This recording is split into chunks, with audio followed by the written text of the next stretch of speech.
Hello, hello. Good day guys. Panibagong araw, panibagong cellphone ang i-vlog natin at dumating na yung order ko nung nakaraan.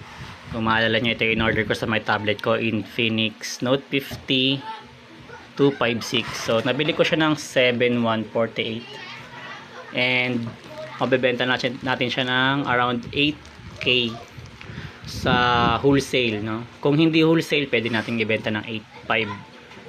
So, ganoon lang siya. Pwede ko naman din itong i-open ko to para makita nyo yung laman. Ngayon, ito na yung laman guys.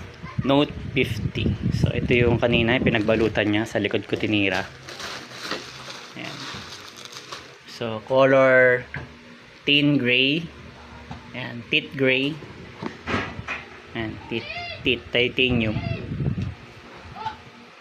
Follow for more info.